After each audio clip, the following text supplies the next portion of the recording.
नमस्कार दोस्तों, stock market studies में फिर से एक बार आपको स्वागत है। तो आज मैं बात करने वाला हूँ टिल्स मतलब जितने सारे मेटल सेक्टर है, तो मेटल सेक्टर में आज के दिन सबसे ज़्यादा गिरावट देखने को मिला। तो इसके पीछे क्या रीज़न है उसके बारे में भी बताऊँगा और इस गिरावट के बाद आपको क्या करना है। आप अ, आज जितने सारे स्टॉक के बारे में बताऊँगा, उस स्टॉक में आपके पास कोई भी एक कंपनी का स्टॉक है, मतलब कोई भी एक कंपनी का शेयर्स आपके पास है, तो आपके लिए क्या राय होने वाला है, तो उसके बारे में भी बताऊँगा और वीडियो को पूरा देखिए। और आप मेटल सेक्टर में निवेश नहीं किया है, तो भी इस वीडियो को देखिए, बहुत कुछ जानने को और सीखने को मिलेगा। तो चलो फटाफट शुरू कर लेते हैं आज के वीडियो शुरू करने से पहले यही कहूँगा, अभी तक आपने मेरे चैनल को सब्सक्राइब नहीं किया तो जरूर सब्सक्राइब कर लीजिए, क्योंकि आपको daily basis stock market information और अपडेट्स चाहिए तो इस चैनल में बने रहिए। तो चलो देख लेते हैं आज के स्टॉक के बारे में। तो सबसे पहले मैं एनएससी के वेबसाइट के ऊपर आ चुका हूँ। यहाँ पे आप देख सकते हैं आज के जितने सारे सेक्टर्स है, निफ्टी के जितने सारे सेक्टर्स है, मतलब जितने सारे इंडाइसेस है, आप निफ्टी बैंक देख लीजिए, Nifty auto, Nifty F F मतलब financial services, FMCG, IT IT, media, और यहाँ पे देखिए मेटल सेक्टर, फार्मा को छोड़ के हर कोई सेक्टर में यहाँ पे गिरावट देखने को मिला। तो इसके पीछे क्या रीज़न है? वो तो देखिए, ये जो गिरावट है, एक छोटा-मोटा गिरावट है। मगर आप एक चीज़ ध्यान से देखेंगे, तो आपको एक चीज़ देखने को ज़रूर मिलेगा, वो है सबसे ज़्यादा गिरावट आज मेटल सेक्टर में देखने को मिला। तो मेटल सेक्टर जब मार्केट ओपन हुआ, तो उसके बाद भारी भरकम गिरावट यहाँ पे देखने को मिला। उसके पीछे रीज़न क्या है? उस रीज़न का भी मैं अभी आपको डिस्कस करूँगा। तो उससे पहले इस डिटेल्स को देख लीजिए, कौन सा मेटल सेक्टर में गिरावट ज़्यादातर हुआ है। तो मैं मेटल सेक्टर को ओपन करके रखा हूँ। यहाँ पे आप देख सकते हैं भारी भरकम सबसे ज़्यादा गिरावट हुआ है सेल। तो सेल में ज़्यादातर गिरावट हुआ है, करीबन-करीबन 2.5% तक गिरावट। और उसके बाद आप देखेंगे कि अदानी एंड, ये भी एक मेटल सेक्टर से बिलॉन्ग करते हैं। यहाँ पे भी 2.5% तक गिरावट देखने को मिला। उसके बाद देखिए जिंदल स्टील, जिंदल स्टील में भी 2%। यहाँ पे नेशनल एल्यूमीनियम, उसके भी 1.60%। उसके बाद कोल इंडिया, ये भी मेटल सेक्टर से बिलोंग करते हैं, 1.51%। विडेल, Tata steel, Hindalco, JSW steel, हर कोई सेक्टर में यहाँ पे देखिए जिंदल स्टील, यहाँ पे भी गिरावट देखने को मिला। तो इस गिरावट के बाद एनएमडीसी, यहाँ पे भी गिरावट, हिंदाल्को, यहाँ पे भी गिरावट। तो ज़्यादातर यहाँ पे मेटल सेक्टर आज के दिन ज़्यादातर यहाँ पे गिरावट देखने को मिला है। इसके पीछे सिर्फ एक ही रीज़न है, वर्ल्ड मार्केट में मेटल सेक्टर के प्राइस बढ़ाने वाले हैं। तो मेटल सेक्टर के प्राइस अगर बढ़ जाएंगे, तो वर्ल्ड मार्केट में प्राइस रेंज अगर बढ़ जाए, तो इंडिया के लिए दिक्कत हो सकते हैं। तो इसीलिए मेटल सेक्टर में भारी भरकम गिरावट हो रहा है। तो आप इस मेटल सेक्टर में निवेश करके रखे हैं, तो आपके लिए क्या राय होने वाला है उसी के बारे में बताऊंगा। तो यहाँ पे मैं 4 स्टॉक के बारे में बताऊंगा। एक टाटा स्टील, एक जेएसडब्ल्यू स्टील, जिंदल स्टील और सेल मतलब स्टील अथॉरिटी ऑफ इंडिया। तो इस चारों कंपनी के बारे में बताऊंगा। तो चारों कंपनी में कौन सा बेस्ट है और किसके ऊपर आप निवेश करके रखे हैं, उसके लिए आपको क्या राय होने वाला है, उसी के बारे में यहाँ पे डिस्कस करूंगा। तो सबसे पहले मैं टाटा स्टील के ऊपर चले जाता हूँ। आप देख सकते हैं टाटा स्टील, और सारे के सारे डेटा आप स्कैनर के साइट में भी जाकर देख सकते हैं। यहाँ पे देखिए टाटा स्टील जो है, वो एक लार्ज कैप कंपनी है। 1,35,000 करोड़ का मार्केट कैपिटलेशन है। कंपनी का पीए रेशियो एकदम लो लेवल में मुझे देखने को मिला है। Return of equity 12%, return of capital employed 12%, return of equity 10%। Company dividend जबरदस्त दिया है, 2.25% का डिविडेंड। कंपनी अभी तक स्प्लिट भी नहीं किया है। तो टाटा स्टील का जो डेटा है, मुझे अच्छा खासा देखने को मिला। तो कंपनी सेकेंड लार्जेस्ट, इंडिया का सेकेंड लार्जेस्ट स्टील सेक्टर से बिलोंग करने वाला कंपनी है। तो इस कंपनी के बारे में जो बात है, वो अच्छा खासा यहाँ पे देखने को मिला है, क्योंकि कंपनी का जो परफॉर्मेंस है, कंपनी जिस तरीके से प्रॉफिट कर रहा है। देखिए कंपनी पहले लॉस मेकिंग कंपनी था, बहुत बार लॉस किया था।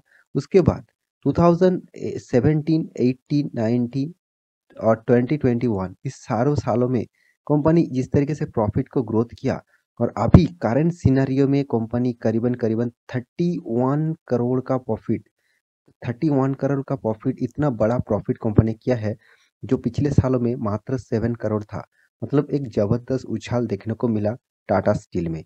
तो इस कंपनी के ऊपर आप ज़रूर फोकस रख सकते हैं। इस कंपनी का आपको सेल्स ग्रोथ, प्रॉफिट ग्रोथ और रिटर्न ऑफ इक्विटी खराब नहीं, एकदम मतलब एवरेज लेवल का देखने को मिलेगा। साथ ही साथ आपको रिटर्न भी ज़बरदस्त कंपनी ने दिया है। 10 साल में 13%, 5 साल में 26% और मतलब 24% और 3 साल में 29% और 1 साल में 76%। तो ओवरऑल कंपनी का परफॉर्मेंस खराब नहीं है, कंपनी के ऊपर आप स्टडी कर सकते हैं। तो दूसरा जो कंपनी है वो है जेएसडब्ल्यू स्टील। तो जेएसडब्ल्यू स्टील जो है वो भी एक अच्छा खासा कंपनी है, स्टील सेक्टर से बिलोंग करते हैं। तो इस कंपनी के जो परफॉर्मेंस है, लार्ज कैप कंपनी है, 1,57,000 करोड़ का मार्केट कैपिटलाइजेशन है।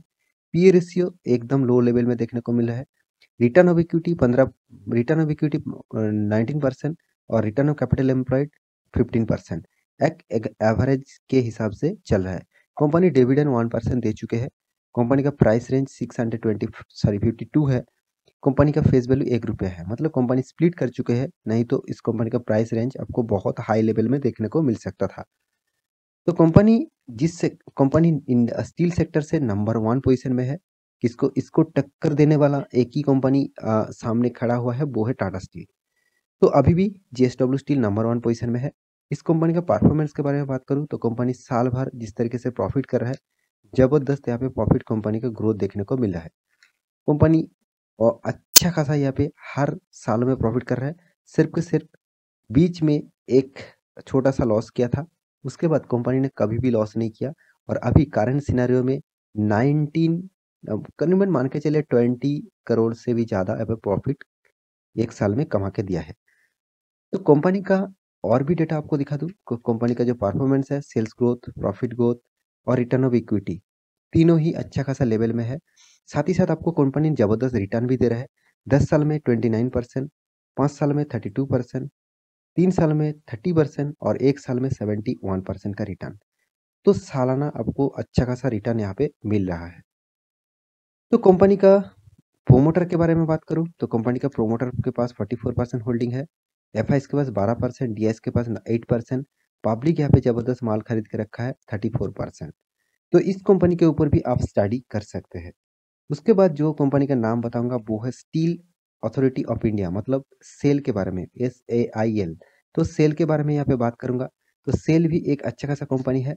43,000 करोड़ का मार्केट कैपिटलाइजेशन है। कंपनी का पी रेशियो एकदम लो लेवल में है। कंपनी का return of equity and return of capital employed दोनों ही एक एवरेज जगह पे है। कंपनी जबरदस्त डिविडेंड दे चुके हैं, 3.77% का डिविडेंड। क्योंकि कंपनी, सबसे पहले बता दूं, कंपनी एक गवर्नमेंट सब्सिडरीज कंपनी है, तो इसलिए इस कंपनी में आपको डिविडेंड ही मिलेगा और बाकी चीज आपको उतना खास देखने को नहीं मिलेगा। हाँ, कंपनी का जो रिजल्ट है, कंपनी कंपनी इंडिया का 3rd लार्जेस्ट स्टील सेक्टर से बिलोंग करने वाला कंपनी है। कंपनी का जो परफॉर्मेंस है जबरदस्त है। कंपनी अच्छा खासा यहाँ पे प्रॉफिट कमा के मतलब प्रॉफिट कमाया है। आप देख सकते हैं 6,000, 5,000, 3,000 इस तरीके से कुछ प्रॉफिट किया है। बीच में दो तीन बार यहाँ पे लॉस किया है और उसके बाद फिर से कंपनी ने अच्छा खासा प्रॉफिट किया और करंट सिनेरियो में 13,000 करोड़ का यहाँ पे टोटल कंपनी ने प्रॉफिट किया है। जबरदस्त प्रॉफिट यहाँ पे कंपनी ने कमाए हैं। कंपनी का सेल्स ग्रोथ भी पॉजिटिव है, प्रॉफिट ग्रोथ भी पॉजिटिव है। हाँ, 10 साल में थोड़ा सा नेगेटिव है। रिटर्न ऑफ इक्विटी एकदम लो लेवल में है और मगर कंपनी ने आपको रिटर्न किस तरीके से दिया वो भी आपको देखना है। 10 साल में 3%, 5 साल में 17%, 3 साल में 25% और 1 साल में करीबन 65% का रिटर्न आपको दिया है।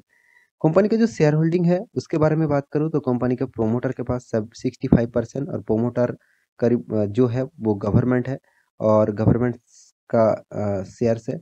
और यहाँ पे एफआईएस देखिए 5%, डीआईएस 12% और पब्लिक 17% होल्ड करके रखा है। तो इस कंपनी के ऊपर भी आप स्टडी कर सकते हैं। इस कंपनी के ऊपर एक चीज मैं आप जरूर बताना चाहूंगा, राकेश झुंझुनवाला जी इस कंपनी के ऊपर बहुत ज्यादा हिस्सेदारी खरीद के रखा है। मैं अभी आपको दिखा देता हूँ। यहाँ पे पब्लिक में क्लिक करेंगे तो राकेश झुंझुनवाला जी का नाम यहाँ पे आ जाएंगे। करीबन 1.76% का होल्डिंग उन्होंने उठा के रखा है। जो जून क्वार्टर में, फर्स्ट क्वार्टर में 1.39 था, सितंबर क्वार्टर में और भी माल बढ़ा चुके हैं 1.76। उनका कहना है कि स्टील सेक्टर जबरदस्त फ्यूचर में भागने वाला है, क्योंकि सीमेंट सेक्टर जिस तरीके से भाग रहा है, जिस तरीके से कंस्ट्रक्शन का काम हो रहा है इंडिया में, इंडिया का जिस तरीके से ग्रोथ हो रहा है उसके हिसाब से स्टील सेक्टर बहुत ज़्यादा भागने वाला है। तो जो लास्ट कंपनी है मेरे हिसाब से कंपनी नाम है Jindal steel. Jindal steel and power, ये भी अच्छा खासा कंपनी है। 38,000 करोड़ का मार्केट कैपिटलाइजेशन है। कंपनी का पी रेशियो लो लेवल में है। कंपनी का return of equity and return of capital employed दोनों ही एक एवरेज जगह पे है, 15%, 14%। कंपनी एक बार भी डिविडेंड नहीं दिया, उसका कारण अभी आपको मैं दिखाऊंगा। कंपनी का फेस वैल्यू 1 रुपया है, क्योंकि कंपनी का प्राइस रेंज 376 है और इसका हाई लेवल था 500। तो कंपनी के परफॉर्मेंस के बारे में बात करूं तो कंपनी ऑब्वियसली स्टील सेक्टर से बिलोंग करते हैं, मगर छोटा आयरन कंपनी से बिलोंग करते हैं, तो इसलिए जिंदल स्टील नंबर 1 पोजीशन में है। अगर लार्ज कैप से देखा जाए तो कंपनी उतना टॉप लेवल में नहीं देखने को मिलेगा। तो कंपनी का जो परफॉर्मेंस है उसके बारे में बात करूँ तो कंपनी में आपको देखिए बहुत बार कंपनी ने प्रॉफिट जरूर किया है। उसके बाद 2015 से करीबन करीबन 2020 तक कंपनी हर साल में लॉस किया। अभी फिलहाल 2021 में और करंट सिनेरियो में करीबन करीबन 7 करोड़ का प्रॉफिट कंपनी कर रहा है। तो कंपनी का प्रॉफिट ग्रोथ और मतलब प्रॉफिट और लॉस एक साथ देखने को मिला है। कंपनी का सेल्स ग्रोथ ठीक ठाक है, प्रॉफिट ग्रोथ भी ठीक ठाक है। कंपनी का return of equity low level में है और आपको 10 साल में 2% का नेगेटिव रिटर्न दिया, 5 साल में 40% का पॉजिटिव रिटर्न दिया, 3 साल में 33% का रिटर्न दिया, 1 साल में 45% का रिटर्न दिया। तो कंपनी का कुछ पैरामीटर पॉजिटिव भी है, कुछ पैरामीटर नेगेटिव भी है। शेयर होल्डिंग पैटर्न के बारे में बात करूँ तो 60% होल्डिंग प्रोमोटर के पास है, 9% एफआईएस ने उठाया है, डीआईएस ने 14% उठाया है, गवर्नमेंट 0.73% होल्ड करके रखा है, पब्लिक 13% होल्ड करके रखा है। तो ये कंपनी भी खराब नहीं है, इसके ऊपर भी स्टडी कर सकते हैं। तो यहाँ पे चारों कंपनी के बारे में यहाँ पे डिटेल्स में आपको डिस्कस किया हूँ। तो इस चारों कंपनी के ऊपर स्टडी कर सकते हैं। कोई भी स्टॉक में गिरावट हो रहा है तो उसके ऊपर पैनिक होकर शेयर बेच मत देना। कंपनी के डेटा चेक करना, अगर डेटा ठीक ठाक है तो उस कंपनी के ऊपर आप लॉन्ग टर्म के लिए बने रहना, तभी आपको अच्छा खासा रिटर्न मिल सकते हैं। तो आशा करता हूँ सारी जानकारी आपको मिल चुका है। तो मेरे वीडियो अच्छा लगे तो लाइक करना, दोस्तों के साथ शेयर भी करना, चैनल को सब्सक्राइब भी करना। मिलते हैं अगले स्टॉक लेके, तब तक के लिए अच्छे से रहिए, अपने ख्याल रखिए। Bye bye.